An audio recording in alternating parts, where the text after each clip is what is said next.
There is a sound that Robert Maddox will never be able to unhear. It is not a scream. It is not even really a word. It is his own name, called out once by the woman he was supposed to marry just seconds before she disappeared from the earth completely. If you ever pick up the phone and hear someone you love say your name like that, you will understand why Robert has spent every year since that night replaying those two syllables over and over, searching for some version of the story where he gets there 1 second sooner. Because 1 second, just one, might have been the difference between a wedding that never happened and a woman who simply vanished into the dark on a quiet stretch of Missouri highway, leaving behind nothing but a dead payphone, a stalled engine, and a man who has never stopped chasing the taillights that disappeared into the night almost 50 years ago. Before we dive deeper, let us know in the comments where you're watching from. We'd love to hear from you, and don't forget to hit that subscribe button so you never miss any of our upcoming videos. What happened to Diane Whitfield on that warm night in 1980 should have been simple. A young woman calling her fiancé for a ride after her car broke down. A short wait.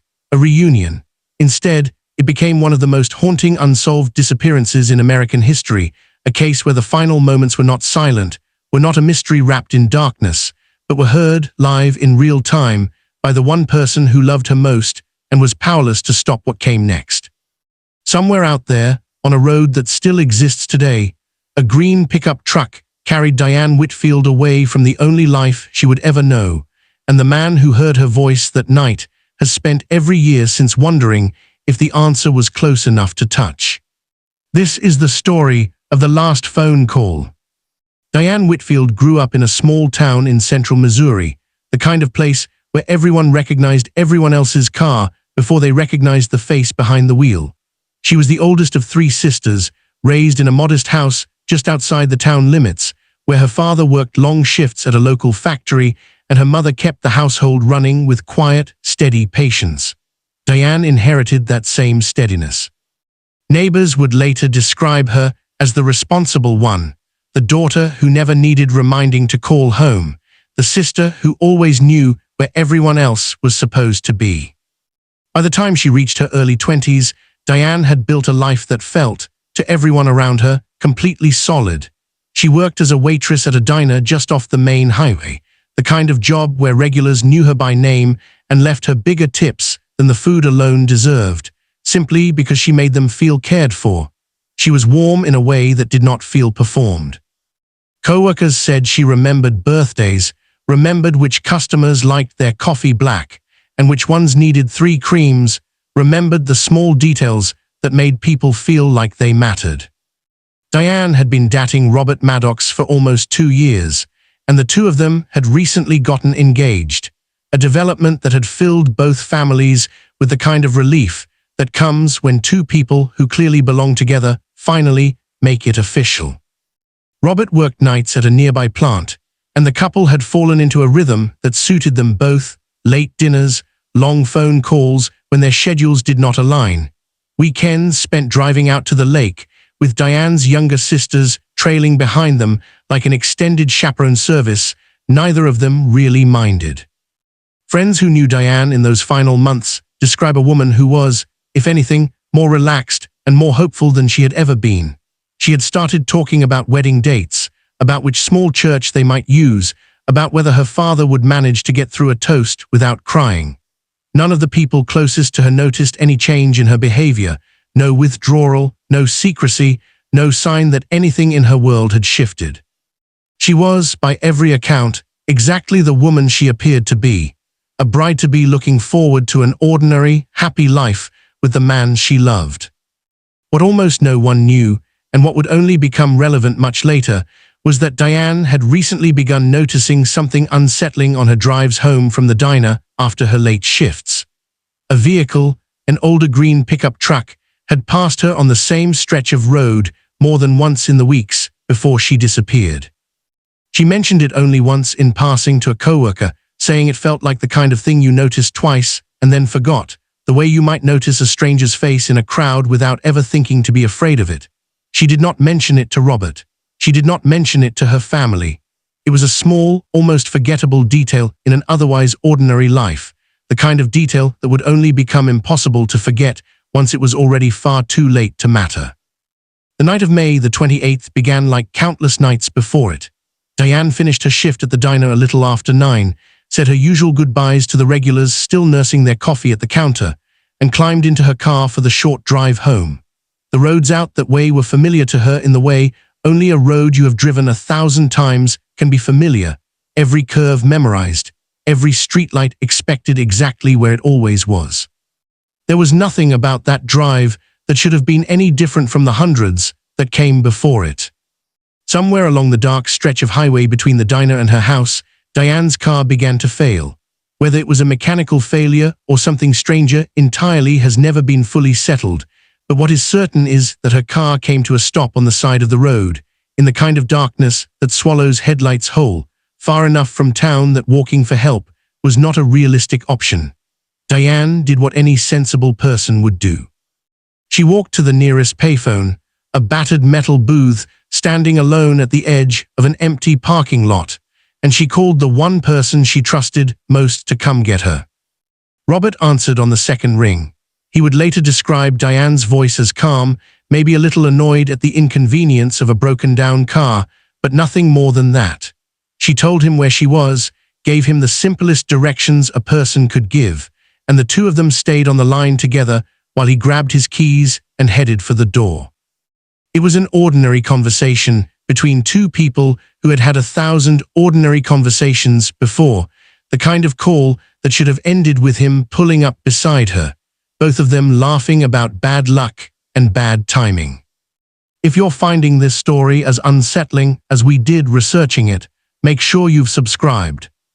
Because what happened in the next 90 seconds of that phone call is the reason this case has haunted investigators for almost 50 years. Robert ran out of the house before he had even fully ended the call, phone still pressed to his ear, keys already in his other hand. He was only a few blocks from the payphone, close enough that the entire drive should have taken him less than 2 minutes. As he turned onto the road that would lead him toward Diane, he saw a pair of headlights coming from the opposite direction, an older green pickup truck moving fast in the dark. And then, carried clearly through the phone still pressed against his ear, he heard it. Diane's voice, suddenly sharp with urgency, calling his name once, loud enough to cut through the static and the night air both.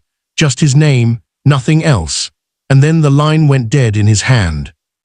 Robert did not hesitate. The moment he heard Diane's voice change, the moment her single shout reached him through the phone, he spun his car around in the middle of the empty road and pushed the accelerator to the floor, chasing the taillights of the green pickup truck as it sped away into the darkness. For a few terrifying seconds, he believed he could catch it. He believed that whatever was happening, whoever was behind those headlights, he could close the distance fast enough to matter. Then his transmission gave out beneath him, the engine grinding into failure at the worst possible moment, and Robert watched, helpless, as the taillights shrank into 2 small points of light and then disappeared completely into the night. By the time he reached the payphone on foot, breathless and frantic, there was nothing left to find. No Diane, no sign of struggle beyond the abandoned receiver swinging gently on its cord. No note, no scream that anyone nearby had heard, nothing except the silence of an empty parking lot and the terrible, sinking understanding that whatever had just happened to the woman he loved, he had been close enough to see it happen and still too far away to stop it.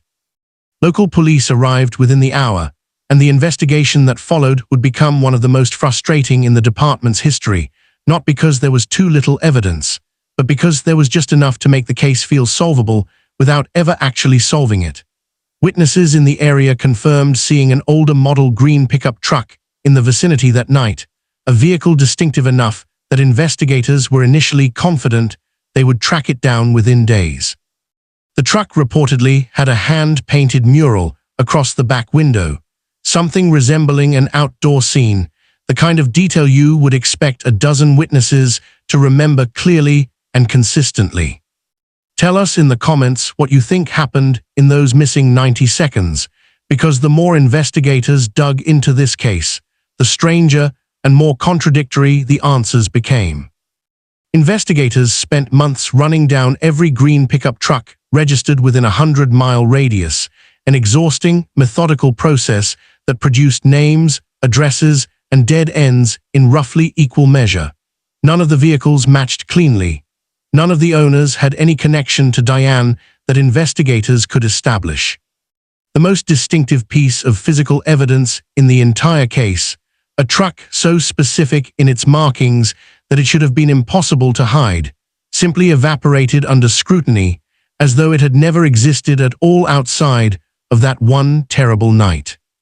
Robert was, understandably, the first person investigators looked at closely, if only because he was the last person to hear Diane's voice and the only witness to what happened in those final moments. But his account remained consistent under pressure. His grief was immediate and unguarded in a way investigators found difficult to fake, and the timeline of his actions, the call, the chase, the failed transmission, the arrival at an empty payphone, was corroborated by neighbors who heard his car peeling out into the night and by the physical evidence of the vehicle damage itself. Robert was cleared, but clearing him did not bring investigators any closer to finding Diane. As weeks turned into months, a darker theory began to take shape, one that investigators would revisit for years without ever fully confirming.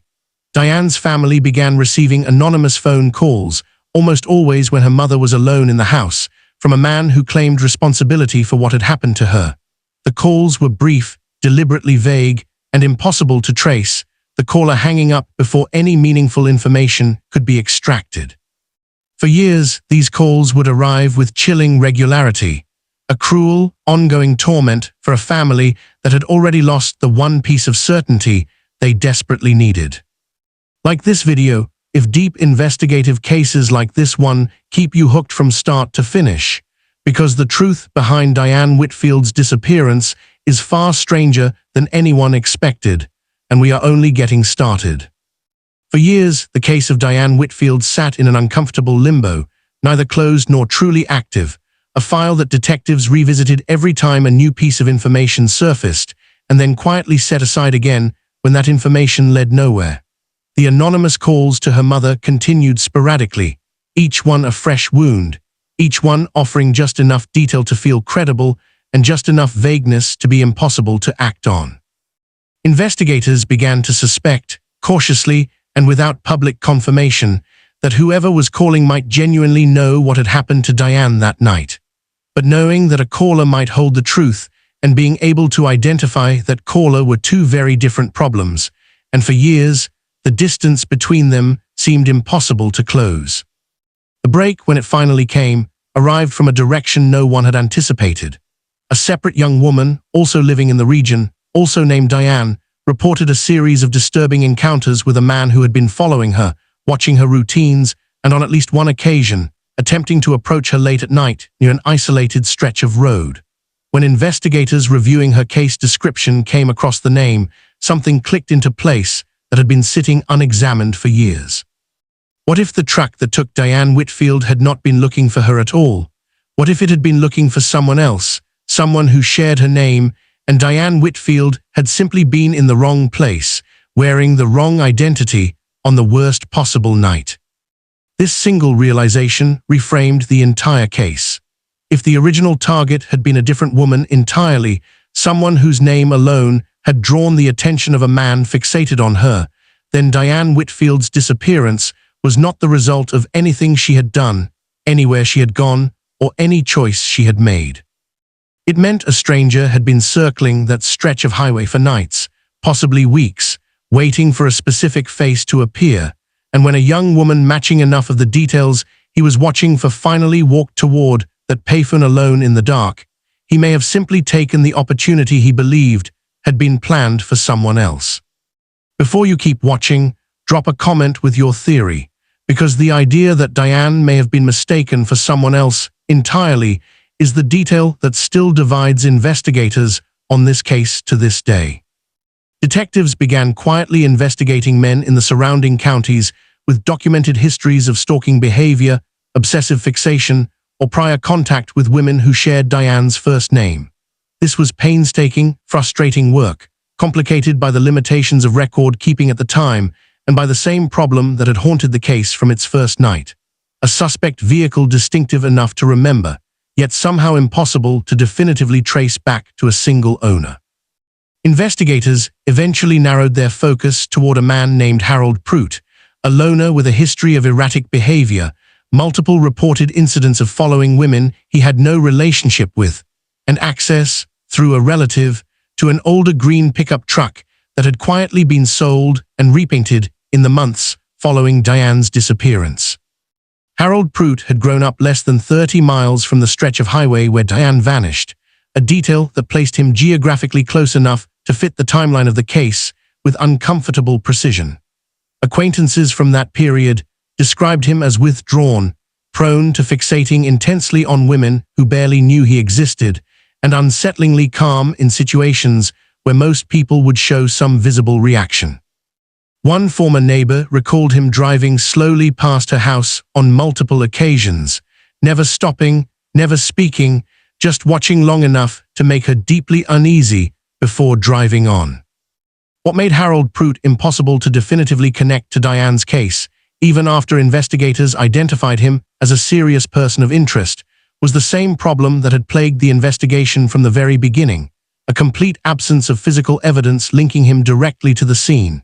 No fingerprints, no fibers, no witness who could place his exact vehicle beyond a general description shared with hundreds of similar trucks across the region at the payphone that night. The repainted truck, sold quietly through a private transaction with no formal paperwork, became a dead end that mirrored the original investigation's frustrations almost exactly. Subscribe now if you want to see how this story unfolds, because the next development in this case is the one that changes everything investigators thought they understood. The most chilling piece of the puzzle surfaced only when investigators cross-referenced the timing of the anonymous calls to Diane's mother with Harold Prout's known movements during those same years. On at least 3 occasions, phone records placed calls originating from payphones within a short driving distance of locations where Harold Prout was independently confirmed to be present, for work, for family visits, for reasons that had nothing to do with Diane at all, except for the unmistakable overlap in timing and geography. It was circumstantial, never enough on its own to support an arrest, but it was consistent in a way that felt, to the detectives who had spent years on this case, like watching a shadow finally take a recognizable shape.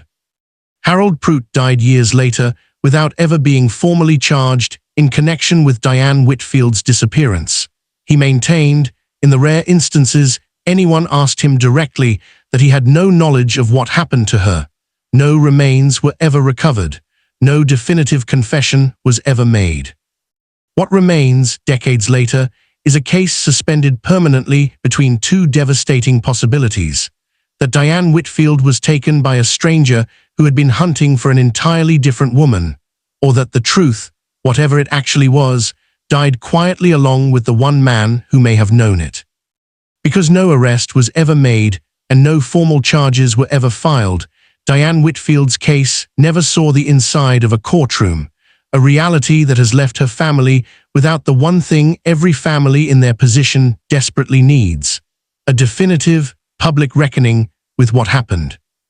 Robert Maddox lived the rest of his life, carrying both the weight of that final phone call and the unbearable knowledge that the man investigators most suspected of taking Diane died, without ever being held accountable in any visible, official way. In interviews conducted years later, Robert described the chase down that dark road as the defining moment of his entire life, not because of what he saw, but because of how close he came to changing everything and still failed.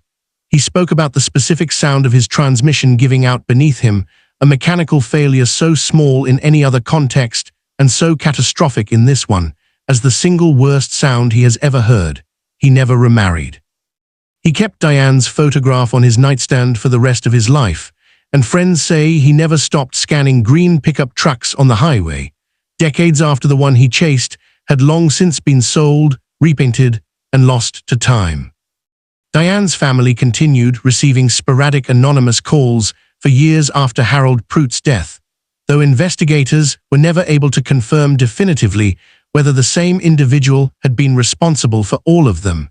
or whether copycat callers, drawn by local notoriety surrounding the case, had added their own cruelty to an already devastating situation. Diane's mother, in one of the last interviews she gave before her own passing, said the calls had taught her an exhausting, specific kind of vigilance, a permanent bracing for the phone to ring at the wrong hour that never fully left her for the rest of her life. Share this story with someone who appreciates a deep, well-researched mystery, because the unresolved nature of this case is exactly what continues to draw investigators and true crime researchers back to it, even decades later. Diane's younger sisters grew up in the shadow of her disappearance, both of them becoming, by their own later admission, more cautious and more protective of the women in their own lives than they might otherwise have been. One of them became involved in local victim advocacy work, citing her sister's case directly as the reason she felt compelled to support other families left waiting for answers that might never come. The case remained a quiet, persistent presence in the community for decades, referenced in local news retrospectives, discussed in true crime circles, and revisited periodically whenever advances in forensic technology offered the faint possibility of new answers. To date, Diane Whitfield has never been found. Her case remains officially open, a rare and painful category for a disappearance this old, neither solved nor formally closed, existing instead in the same suspended uncertainty that has defined it from the very first night. Investigators who worked the case in its later years have said publicly that they believe Harold Prout was very likely responsible, even without the evidence required to say so with full legal certainty, a conclusion that offers the Whitfield family a measure of belief without ever delivering the closure that belief alone cannot provide. Diane Whitfield was 23 years old when she disappeared from a quiet Missouri highway, calling out the name of the man she loved in the final seconds anyone would ever hear her voice. She was not careless. She was not reckless. She did everything a sensible, responsible young woman is taught to do when her car fails late at night, walking to the nearest payphone, calling someone she trusted, waiting for help to arrive. And in the brief, unbearable gap between making that call and help actually reaching her, her entire life was taken from her by a man who, investigators now believe, may not have even been looking for her specifically at all. That detail is, in many ways, the most devastating part of this entire story.